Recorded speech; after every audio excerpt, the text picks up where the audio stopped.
Hey there guys, welcome back. Here for another episode of Triangle Diagnostics. Today we're working on a 2005 Honda Civic. It has a couple of different complaints, but really I think they're all related. The check engine light is on this vehicle, and the owner is experiencing a low power condition, some pretty severe hesitation. I went out, pulled the car in. Before I did that, I took it for a quick test drive just to sort of verify that, and indeed the car has low power. Definitely some severe hesitation going on. Kind of feels like a single cylinder misfire to me. So as far as first steps goes, let's go straight to the scan tool because the check engine light is on this vehicle.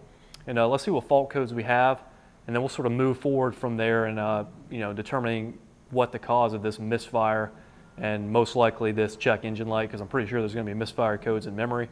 But I will just move forward, we'll see what's going on with this thing, and I'm going to take you guys through every step of the way. So let's get going.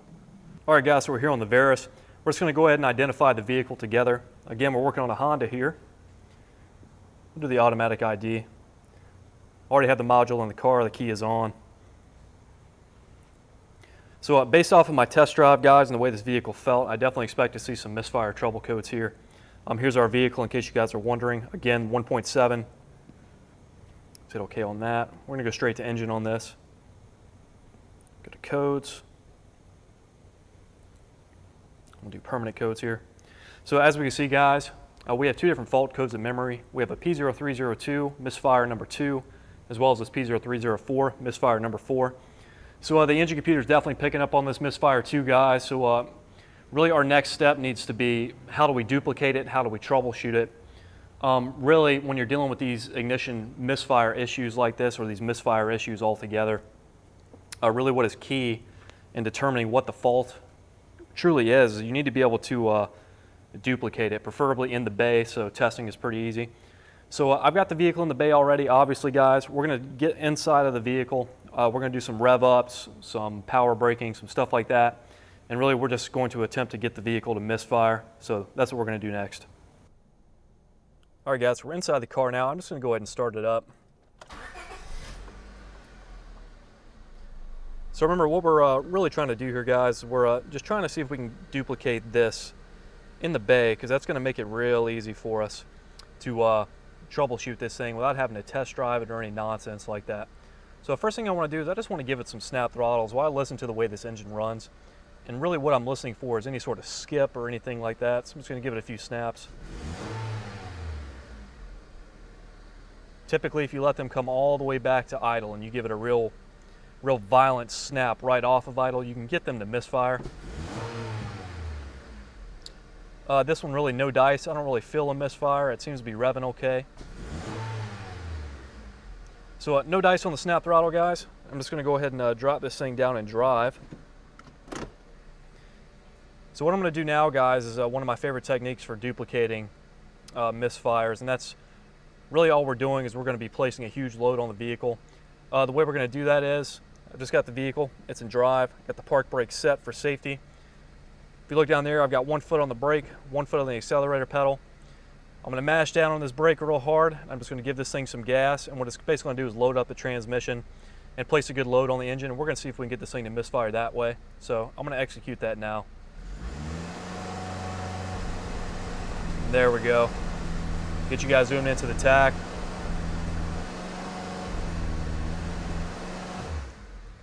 So as we can see, we have a flashing check engine light now. We definitely saw the tachometer bouncing around during that. Again, that's one of my favorite methods for getting these sort of issues to kind of show themselves.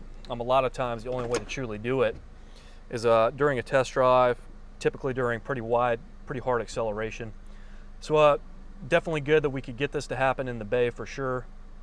As far as what we need to do next, we can go to the scan tool, we can look at some data.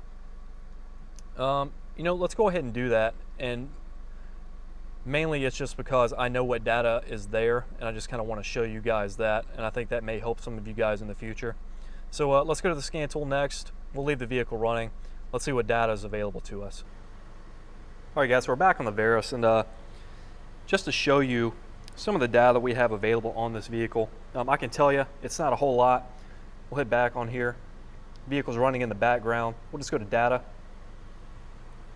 And ideally, when we're dealing with a misfire type issue like this, guys, really what we'd like to see is misfire counters, but what I can tell you, this being an older Honda, we're not going to have them here. If we just scroll down through this, you know, we have quite a few data parameters available to us, but no real counters. What we do have is this misfire cylinder 2, misfire cylinder 4. Keep scrolling down. We also have 1 and 3. So we could potentially use those data PIDs to help identify what cylinder is actually causing this condition, and we may experiment with that. Ideally, the best way to sort of determine what cylinder is actually misfiring is actually using some sort of counter. Again, on this old of a vehicle, we don't have that available to us. So as we can see, looking at these data parameters, misfire cylinder number 2, we have this data parameter of yes.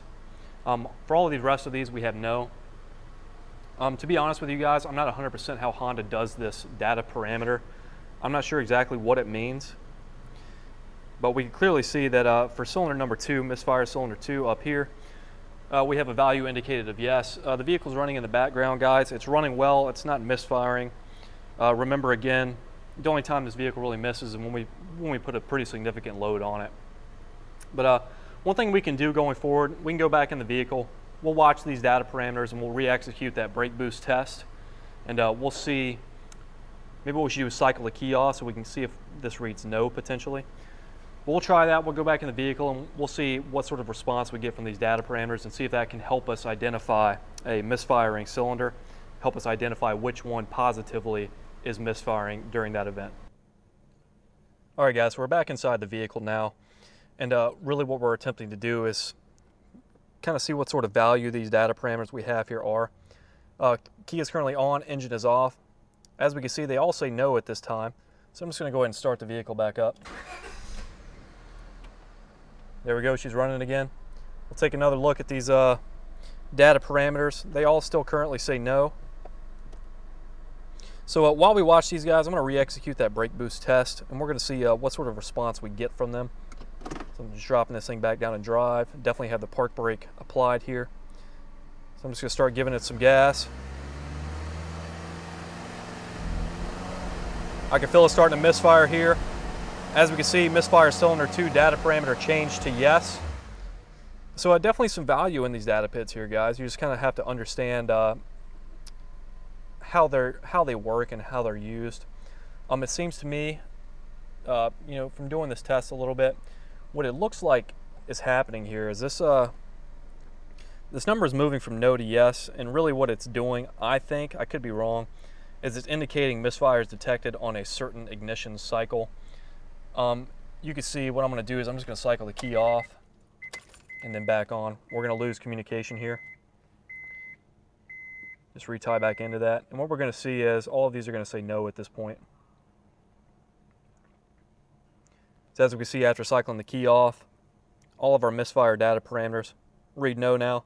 So I think that's how this works, guys. It's more of just a ignition cycle misfire monitor sort of deal, but still some definite good direction. It definitely points us towards this cylinder number 2 is causing this condition. So let's get the hood up. Let's eyeball this ignition system. I think that'd be a good place to start. And let's see what we're working with here. All right, guys, here's our vehicle. Again, 05 Honda Civic. Let's just take a look around. Let's familiarize ourselves with this. As we can see, this is the 1.7 liter engine. We can see 4 coil packs here.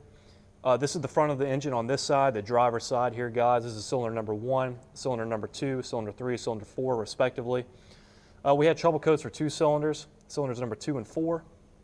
When we executed that misfire test, the one that we were able to get a data PID response change on was this cylinder number 2. As you can see, it's got this little protective cover on here, real easy to pull off, just 2 flathead screws. And you know, kind of when we executed that test, and again, when I was test driving this vehicle before I got you guys involved, this definitely felt like an ignition system issue to me. Just the way the misfire was sort of behaving, it definitely seemed like it was possibly ignition related. So based off of that, guys, I think pursuing the ignition system problem on this vehicle is going to be the easiest one to do based off the accessibility of the coils, and also sort of based off of feel and what this issue sort of feels like to me. So as far as next steps go, guys, what we're really going to do is we're going to get this cover off. We're going to inspect these coils. One thing I know about this ignition system off the top of my head, these are 3-wire ignition coils. The transistor for these is inside of the coil itself. The engine computer is going to send a 0 to 4 volt square wave to these ignition coils to energize the base circuit of their transistor and charge the windings. So those are just some things that I know off the top of my head, guys. Definitely a couple of different ways we can attack this. So anyways, let's just get this cover off. Let's sort of feel it out, figure out what we want to do here, and we'll go from there. All right, guys, so I've just got you guys zoomed into this, to the meat and potatoes of the issue here. What we're going to do first, we're just going to pull this cover off. You know, there's some other tests that we can do before we get to this point, guys. We can do some current ramping stuff. I think we're actually going to do that. With this video, I'm going to attempt to focus on this ignition system design as closely and in depth as I possibly can to arm you guys with as much information for dealing with issues on these Hondas. So as we can see here, we have our 4 coil packs, our 4 coil pack connectors. Not sure if you guys can really see it. Maybe I'll get one of these unplugged. But if we look on here, we see 3 wires coming off. One of these wires is going to be a power feed to the coil. The other is going to be a ground. Anytime the vehicle's running, anytime the key is on, there's going to be power there. The ground is typically a solid ground. It's also going to be there all the time. And if we look here, we see this blue with red wire. What that is the transistor signal turn on for this ignition coil, and that's going to come from the engine computer. Again, that's going to be a 0 to 4 volt square wave. So that's a little bit about how these coils work. So as far as an easy step we can do troubleshooting this ignition system, one thing we could do is we could get a diagram. We could take a look at where power to these coils comes from, and we can pretty easily tie into that circuit. Hopefully that fuse is out here in the engine compartment. So we'll do that first. We'll do some current testing of these ignition coils, see if we see an issue with them that way. If we don't, we're going to start exploring other methods in testing this ignition system and determining if we have a fault here or not. So that's coming up next. All right, guys, what we're looking at here is a diagram, and as you can see, I spilled something on here. What in the heck? But anyways, down here at the bottom, we see our 4 ignition coils. We see coil number 1, 2, 3, and 4. You know, given the fact that we had that number 2 data PID change, and you know we do have a P0302 in memory, cylinder 2 misfire, definitely worried about the number 2. But as far as how these coils are controlled here, this black with white wire, that's the one I've highlighted. That's going to be the power feed for all 4 of these coils.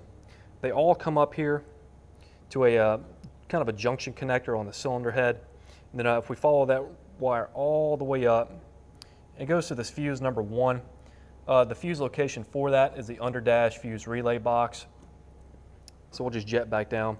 So one thing to know on Hondas, guys, and you'll come to learn that the more you work on them, typically black with white wires are going to be power feeds to something. Not always the case with every load, but in general, typically Honda loves using black with white for power feeds. If we look at the other wire here, we have a black wire on each of these ignition coils. We can see all 4 of them come over, and they all go to this junction connector here, and then they go directly to ground. Again, that's going to be the ground for these coils, guys. So anytime the key is in the on position or the vehicle's running, these coils have power, these coils have ground, and really the way they're controlled is the other wire going to them. We can see here at coil number 1, we have a yellow with green. We also have a blue with red on this number 2, white with blue on number 3, and this brown on number 4. All of those wires go back to the engine computer, guys. That is the transistor turn on signal for these coils to begin charging the primary. The engine computer sends a 0 to 4 volt square wave on that. That energizes the transistor inside of the ignition coil, begins charging the primary winding, and when the engine computer cuts that off, that's when spark actually occurs. So to get a current measurement of all of these, guys, the test location I'm going to use is this fuse number 1, this 15 amp fuse inside the vehicle. And when we do that, what we're going to see is all 4 of the ignition coils, you know, cylinders 1, 2, 3, and 4, we're going to see ramps for all 4 of them. But our main focus is really on 1, this number 2. So what I'm going to do in order to synchronize this waveform and really let us know what cylinders we're looking at here is this blue with red wire coming off this cylinder number 2 ignition coil. I'm also going to tie into that with some standard voltage leads. And we're going to run 2 channels for this test. So what we'll be able to see is all 4 cylinders current ramps, and we'll be able to see the transistor turn on signal for cylinder number 2. So I'm going to get all that set up, guys, and we'll get back to the lab scope and I'll show you what that looks like. All right, guys, so I have all of our test equipment set up, and I just wanted to show you the connections. As you can see, what we're currently tied into, blue with red wire here on the number 2 ignition coil. I'm going to have that go into a set of long leads. My black lead is going to a known good ground. You can see my leads there. We're just bringing them all the way inside of the vehicle here. Down on the floor, what I did was I pulled this little cover right here off, and I found the fuse number 1. That's the power feed for the ignition coils. What I did was I put a fuse jumper in its place, and I just used an inductive ammeter around that. All of these leads are going to my meter, guys. Channel number 1 is going to be amperage, and channel number 2 is going to be the turn on signal waveform that we're getting directly off of that coil. So what I'm going to do, guys, I'm going to sit back in the car and I'm going to walk you guys through setting the scope up for a capture like this. All right, guys, so as far as setting this up goes, we're in the home screen of the Veris. I'm just going to click on scope multimeter. This is a pretty fast signal, so I'm going to go into lab scope. I'm going to pick any one of these. It doesn't really matter which one. So as you can see, guys, we have 1 channel on the screen. I'm just going to click on data. I'm going to click this little eyeball down here. Sorry about the glare. Hopefully that's a little bit better. But I'm going to click this little eyeball here. What that's going to do is it's going to open another channel for us.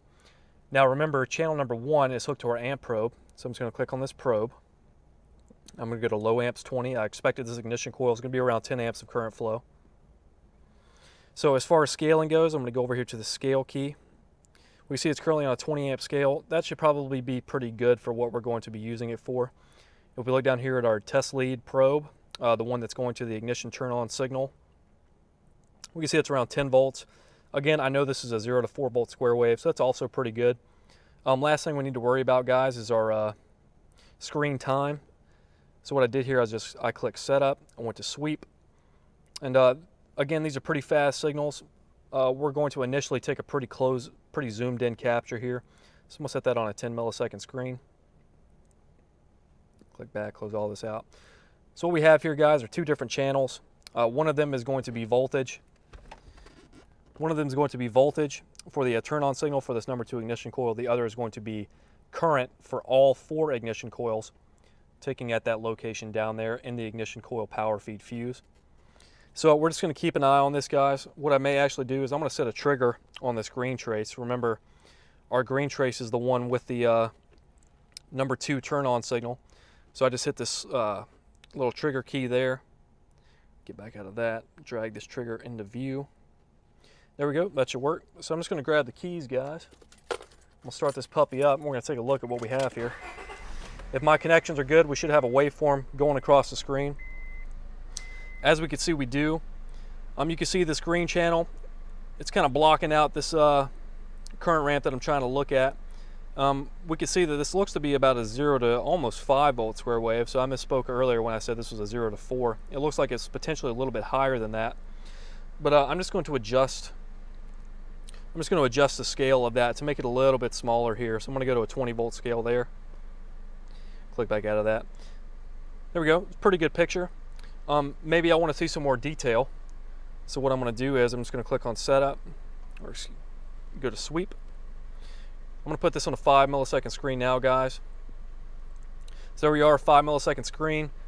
The start of our waveform is getting cut off, so I'm just going to grab this trigger. I'm just going to drag that over into view for us. So here we go, guys. This is what we're looking at. On the bottom, we have the turn on signal from the engine computer to the number 2 ignition coil. On the top, what we're seeing being drawn over and over in the same place is the current ramp for the number 2 ignition coil. Just kind of looking at this current ramp, guys. Looks like we're floating right around 8 amps of current flow. That's pretty typical on these. I don't really see an issue with that. I'm just going to stop this capture here.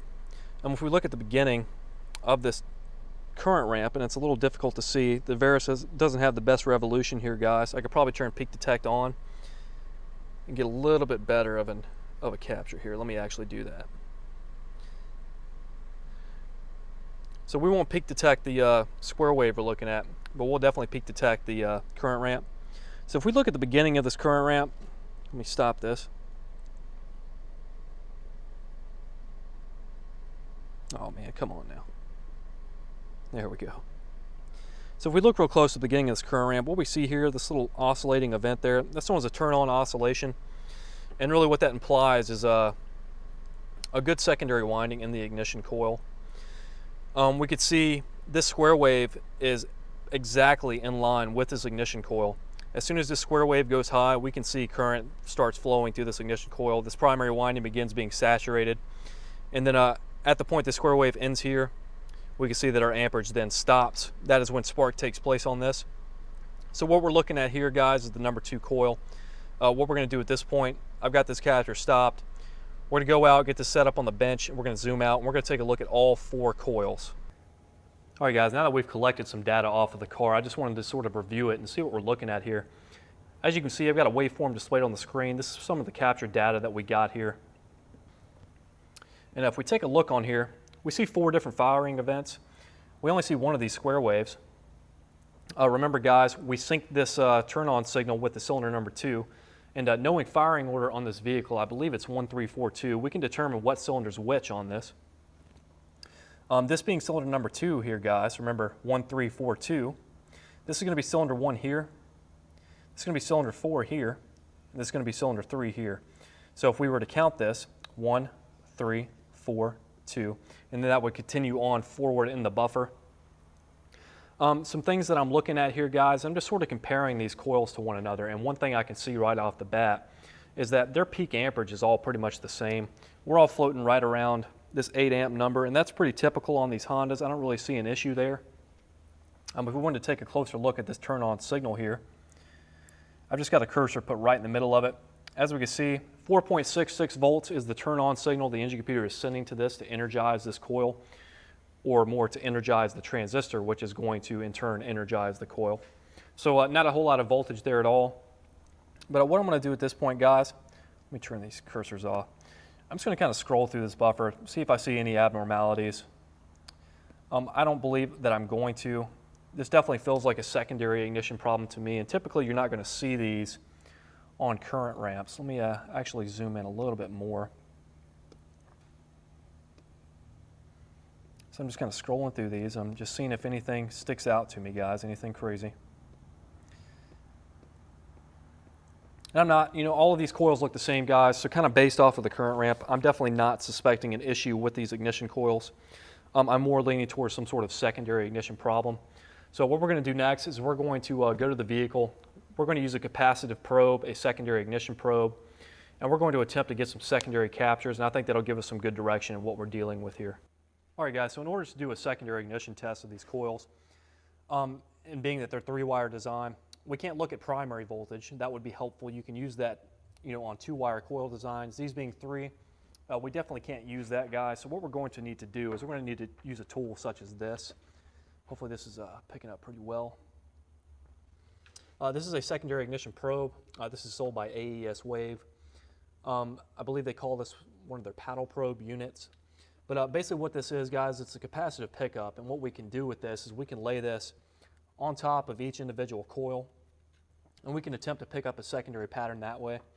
So what we're going to do is I'm going to get this set up. This black lead here, this black clip, that just goes to a known good ground. I'm just going to plug that over here on the strut. All it's there for, guys, is protection for your scope. It's not really there to do anything as far as measurements wise. The black lead on the scope goes to ground, red lead goes to whatever channel you're viewing. And that's pretty much all the setup is there, guys. So now we need to get the scope set up for this. So clicking on data here, we're going to close this second channel. We're just going to use this first one. Going under the probe menu here. I need to record, that's right. So re-recording now. I'm just going to click on ignition. I'm going to drag this line down. Then I'm going to adjust our scales. I want this on a 10 millisecond scale, 10 millisecond screen to start. So I move that to 10 milliseconds. The current scaling that we're on, 30 kV. What I can tell you, guys, there's not 30 kV going into the scope. No way. This is millivolts that are going in here, and the engine computer, the Veris is just scaling it for us.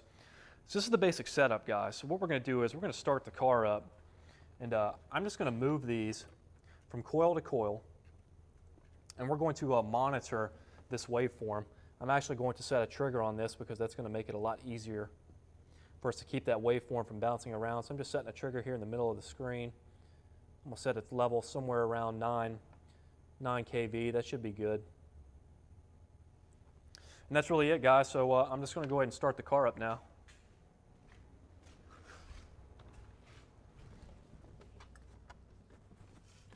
If I can find the keys, where'd they go? There they are.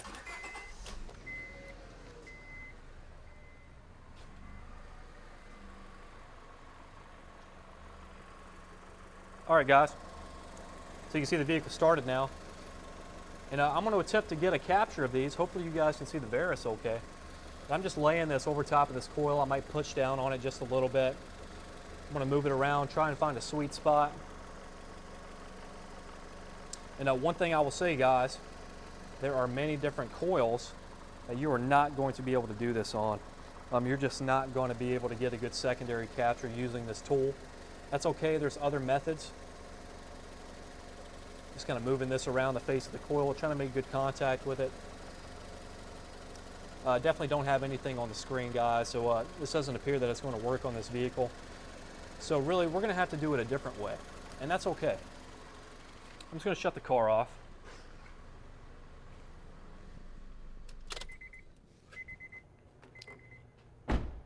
Shut this door so this thing's not dinging at me. So when you run into an ignition system like this, guys, where you can't get a good secondary capture using a probe like this, one thing you can do is you can install an adapter. And really what it is all you're going to do is you're extending this coil out so you can get a better secondary read on something that has a little bit less insulation. So remembering our trouble code, guys, I'm going to pull this number 2 out because I'm fairly certain that's going to be our issue. So I'm just popping this 10 millimeter nut loose, lifting this up a little bit. I'm going to unplug this electrical connector here. There we go. And I'll show you guys the tool I'm using, and it's pretty basic, and a lot of you may already have one in your toolbox. And it's simply this. It's just an inline spark tester. It's got a little bulb in there. This is what I'm going to use as a secondary adapter. So all I'm going to do, guys, I'm just pushing this down in the hole until I feel it make good firm contact with the spark plug, and I did there. Taking this end, I'm going to plug that into my ignition coil. Feels nice and firm in there, good to go. And then I'm going to plug this ignition coil back up. There we go. And this is really the setup for this test. I'm going to get the vehicle started back up. But really what this test does for us, guys,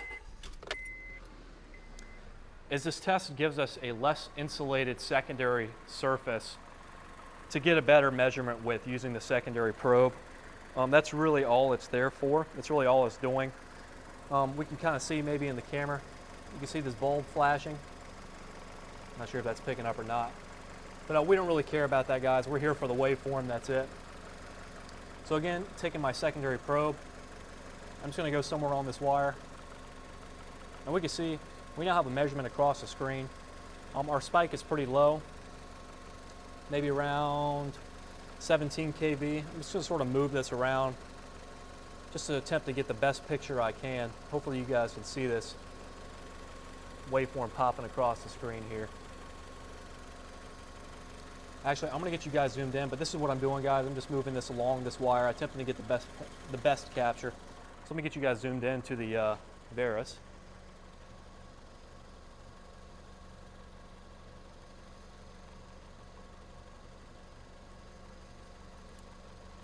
Let me see here.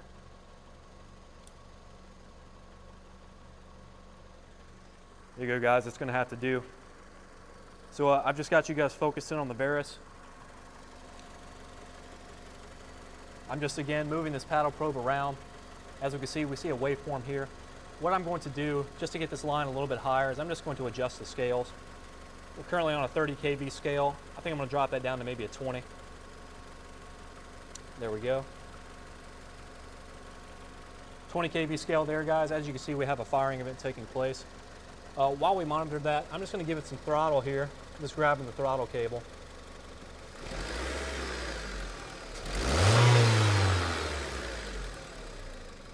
So holding that throttle cable, guys, we can see that waveform kind of changing its characteristics.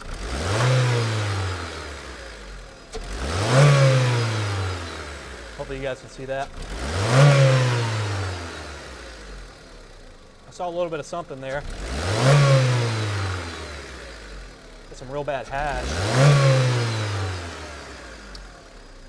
But, you know, you're going to see some turbulence in the firing line, guys. This area here, between the spark line and the end of this waveform. You're going to see some turbulence there on the snap throttle. I didn't really see anything that kind of spoke out to me as a secondary ignition problem during that. But really what we need to do while we do this test is we need to get this vehicle misfiring again. And really the only way we can do that is to brake boost it. Lucky for me, I have someone here with me. I think I'm going to get him to do that for us. And we're going to watch this waveform while he does that. And we're going to see if we can pick out a secondary ignition problem here. All right, guys, so I've got an assistant in the vehicle. And all he's going to do is he's just going to replicate what we were doing in the car. I'm putting the secondary probe back on this wire. We can see our waveform across the screen. All he's going to do is brake boost it. The same thing we did earlier, guys, earlier in the video. And we're going to see if we can get this thing to misfire. We're going to watch this waveform while that happens. All right, buddy, go ahead. So we're starting to misfire now, guys, and we can see our issue here. We no longer have a firing line taking place. It's completely gone from the waveform. So this is pretty much our issue here, guys. We can definitely see that this is a secondary ignition problem without a doubt. You can see that misfiring. All right, go ahead and stop. All right, guys, so I stopped that capture there. We're going to shut this vehicle off. We're going to go back and review it, and we'll talk about it. All right, guys, so I just got the waveform that we collected here. All I did was hit stop on the vehicle. We're going to zoom out on this, and we're going to talk about what we found a little bit. So as you can see, here's our collected data. I'm just going to pick a place to zoom in. Here's as good as any. We'll zoom all the way into this. Scroll this over just a little bit, maybe drag this down a hair. So this is one of our firing events, guys. As you can see, we're completely off the screen as far as firing KV goes. And what we're missing here compared to what we were looking at before is there's no spark line present whatsoever. Let me see if I can scroll this to the left a little bit more. But basically, guys, what this waveform kind of points to is an issue with this spark plug. I don't see coils do this very often, though it is possible. What I can tell you guys, if I were doing testing like this on a vehicle to where maybe I was testing the rear 3 cylinders on a transversely mounted V6 engine, if I saw this waveform and it wasn't something that I could easily access, I would be calling the coil and a plug, and that would absolutely fix this issue without a doubt.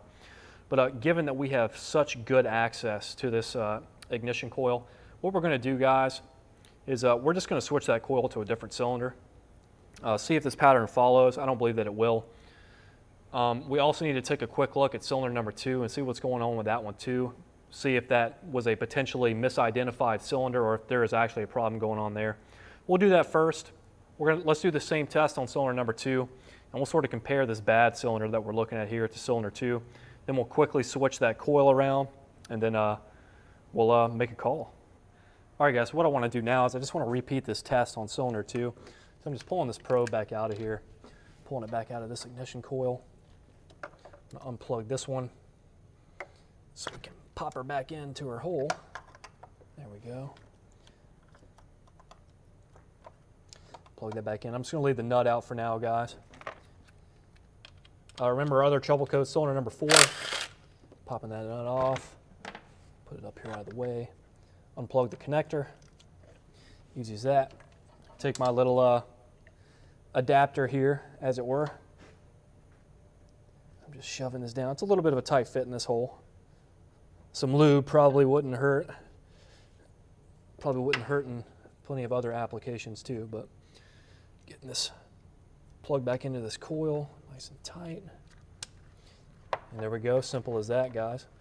So we'll check this one out, see if we have an issue with this one as well. If we don't, what we're going to do is we're just going to switch this number 2 coil we were on before with a different cylinder. Maybe this one, just because it's already out and easy to get to. So I'm just going to go ahead and start the vehicle up here, guys.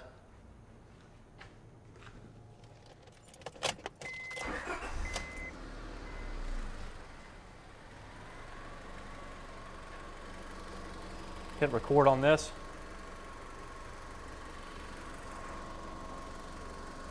I'm just going to hold this probe against this. Hopefully that waveform's showing pretty good up on the screen. But while this happens, I'm just going to give it a few snaps.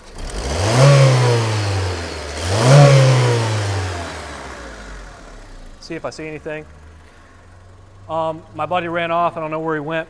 So what I'm going to do here to determine if this is a contributing cylinder to this misfire or not is I'm going to grab my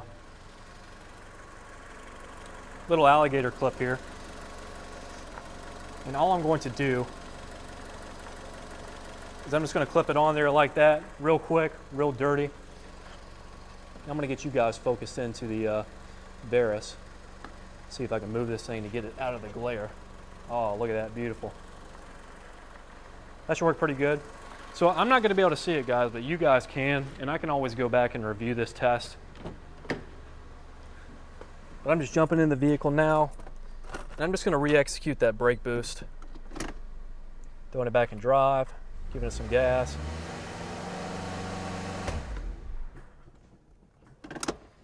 And kick my little fuse thing out. That always works too. Hold up, guys. Let me get that reattached. Hard to do this test when you got stuff all over the floorboard. All right, we should be good now. All right, giving it a little brake boost.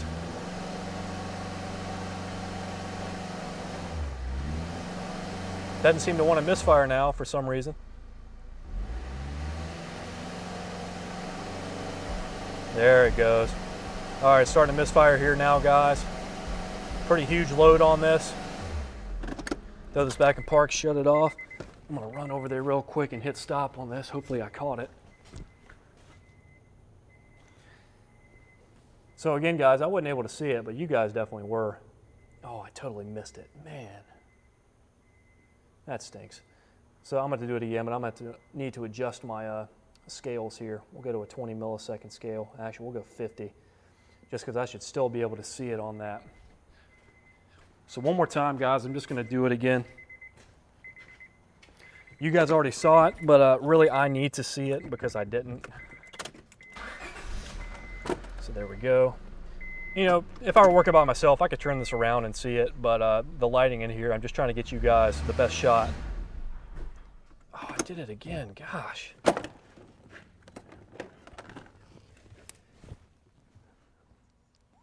I'm having some serious issues trying to work around my fuse jumper in here. Maybe I should just put the fuse back in. All right, one more time. Back in drive. I'm gonna power brake it till it misfires. Just kind of working the throttle back and forth, trying to get a sweet spot. Didn't seem to want to do it that time. One more time. There we go. Starting to miss. Missed a few times there. A few more times. All right, I'm just gonna shut this off. Hopefully stop this in time to see something. There we go. So it definitely looks like we got some good data here. Hopefully I'll be able to take a look at some of these. Yeah, and it definitely looks like we have some characteristics of that same issue we were having over here on the number 4, guys, or the number 2, excuse me.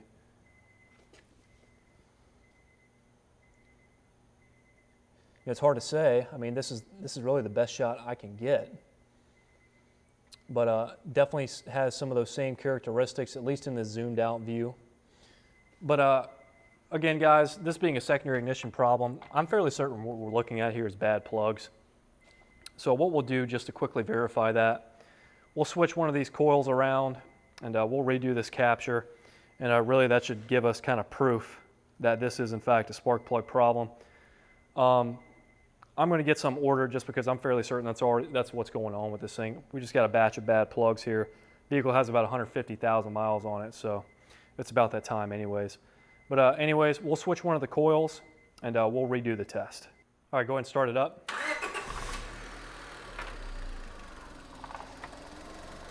All right, guys, so all I did here was I moved this coil from the cylinder number 3, one of the ones that we did not have a trouble code for.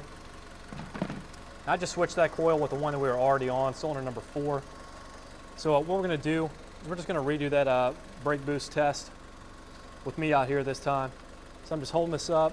Let me get the zoom back in here, back to a good viewable scale, or excuse me, screen. So there we go. That's a pretty terrible looking waveform. But go ahead and do that brake boost test.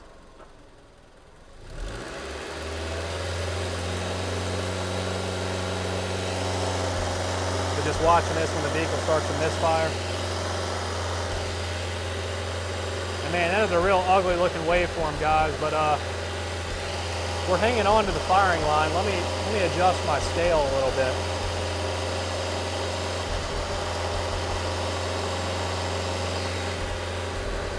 So we're not really seeing that characteristic anymore.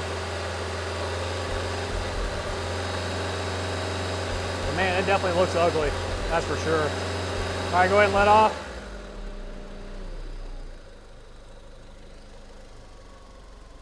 Man, that is just an absolutely grotesque waveform. Let me move my lead around again a little bit. All right, do that again.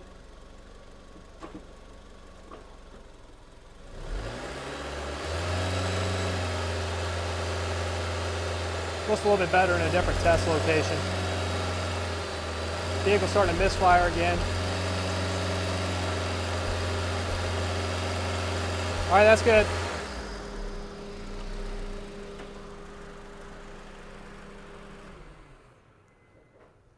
So we actually saw that that characteristic somewhat stayed on this, or it sort of went away from this cylinder, guys. So that's a little bit concerning. What I'm going to do is I'm just going to move that coil back. I might need you to do this one more time, Harry. So this is the one that we switched. This is the one that was here originally. I just want to focus on this one again one more time. Just because we definitely had some characteristic differences between this one and this one here that came from here. So I'm just unplugging that again. There we go, see that back in its hole. Get this one down here.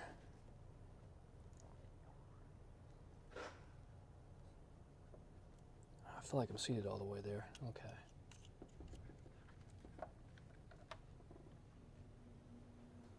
All right, there we go. We're re-hooked up here.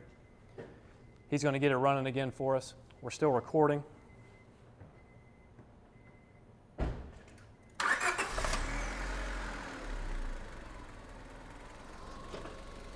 we're just going to redo that test. All right, go ahead.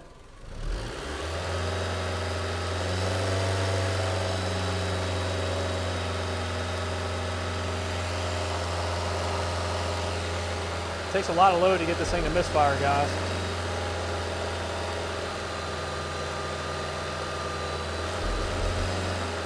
All right, that's good. You can shut it off. So one thing I just thought about too is when I was originally viewing this waveform, I was viewing this on a pretty wide scale, and I could have very easily misinterpreted what we were seeing there. We may not really have an issue on this. I mean, that firing line definitely looks like crap, but we definitely, without a doubt, didn't have the same characteristics we had down here on the cylinder number 2. So, you know, again, I'm not worried about this coil, guys. What I'm truly worried about are the plugs. That's really what this vehicle needs. There's nothing wrong with the coils. They're outputting fine. Their current looks fine. So we're going to put a set of plugs in this thing, guys. I'm going to do that off camera just to make it quick, and then we're going to come back and reevaluate the vehicle after I've done that.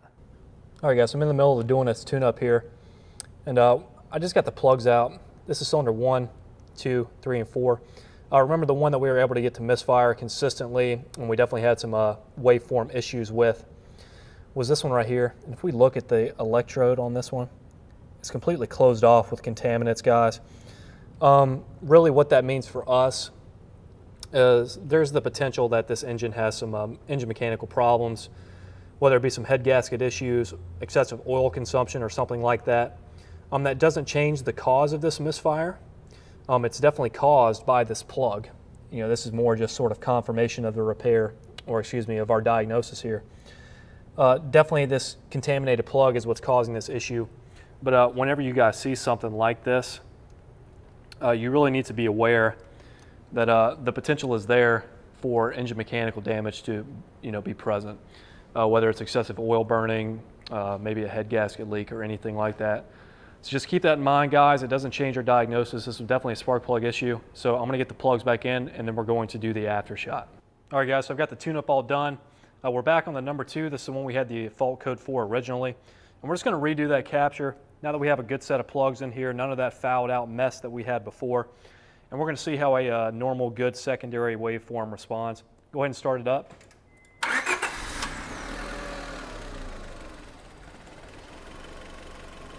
So just some initial views of this. Looks like we have a slightly different firing kV. Looks like we're closer to maybe around 30. What I'm going to get him to do is to go ahead and brake boost it, and we're going to watch this. All right, go ahead.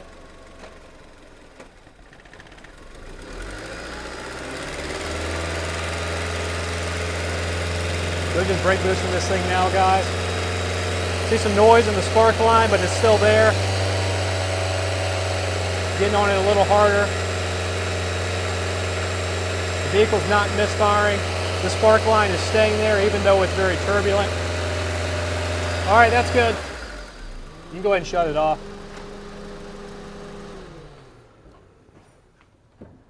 So that's a 180 of what we had before, guys. We had that spark line the entire time there. The vehicle no longer has a misfire. Sort of again, we only really addressed the cause of this misfire. There's definitely some sort of engine mechanical issue going on here that still needs to be addressed. I'm not sure if we're looking at some oil consumption, maybe a head gasket failure. I don't know yet, guys, but what we did do is we were able to identify a secondary ignition problem pretty easily on this. We used a couple of different methods. We did some coil current ramping. We did some Swaptronics. We did some secondary ignition stuff, all of which helped us really kind of hone into this issue. Again, this vehicle needed a set of plugs put in it. The misfire is gone now.